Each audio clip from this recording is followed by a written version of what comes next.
Probably the most challenging part of this was to create a theatre within a theatre.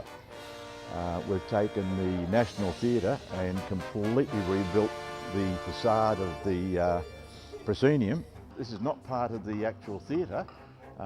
This is built as a total facade and goes wall to wall, floor to ceiling, and right across the top of the whole thing. And little gimmicks built in. The boxes themselves, 3 people can stand in each box. We have special little escape hatch where the phantom can just quietly disappear. So the bottom parts of these are in fact doorways that the phantom uses to escape.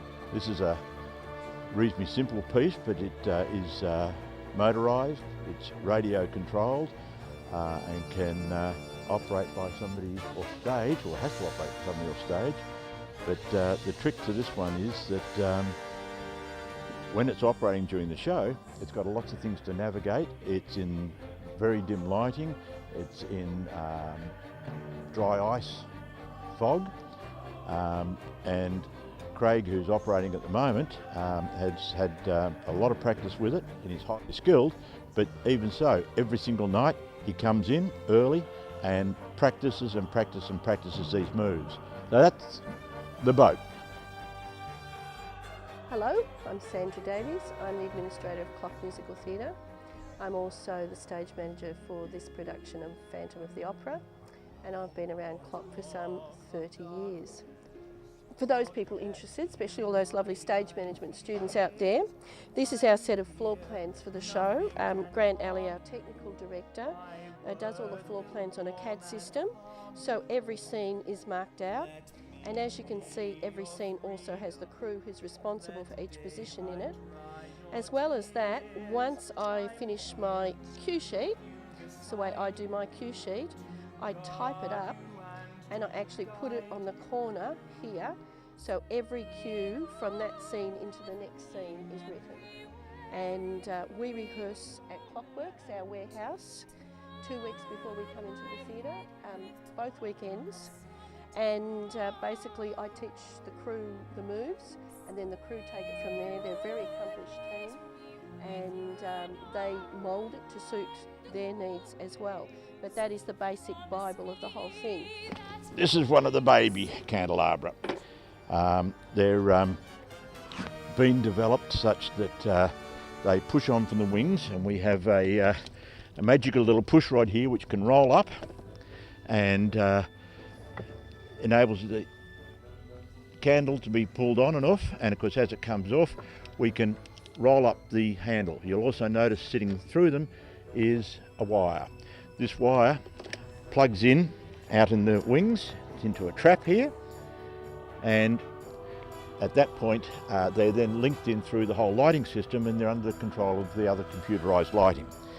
This is the Phantom's lair while we're dealing with all the same scene. This is all set on a truck. The truck itself, as you can see, is quite big but quite movable, and it rolls downstage through the fog. I won't take the lid off this at the moment because it's already been loaded, but you can see here is one of the pyrotechnics which has already been preloaded. Inside this box is a radio control device for triggering it, which is all operated from the stage manager's corner.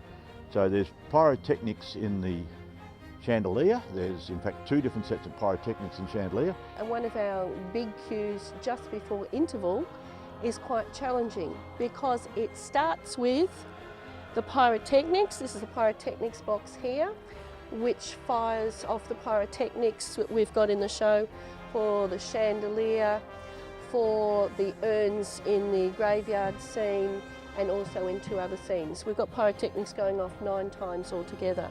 I said there are a lot of chaos scenes. There are pyrotechnics happening, guns firing, people screaming, and your natural instinct is for your heart to race and you think something's wrong and you've got to run. But as a stage manager, you've got to stay totally calm, keep counting bars and call the cues. And that's something that was certainly challenging in the first couple of shows, to really maintain that cool and count and get all the cues in the right spot, because they're quite challenging. The elephant. And of course this is a show within a show, so it is really a prop. But it was painted by, the cloth was painted by Chris White, who's a brilliant set painter, and this was painted by Graham McGuffey, who's also a brilliant set painter. Both gave their little contribution to it. Eventually, we turn it round, and there's the stage crew playing cards and swilling coffee, sitting on the back of this monstrosity. So, he's designed to be looked at from both sides. The head, if I can actually get him, actually moves. And this is the Hannibal cloth coming in now. But what happens is it comes in and it keeps coming in. But as it keeps coming in, watch the left-hand end of it.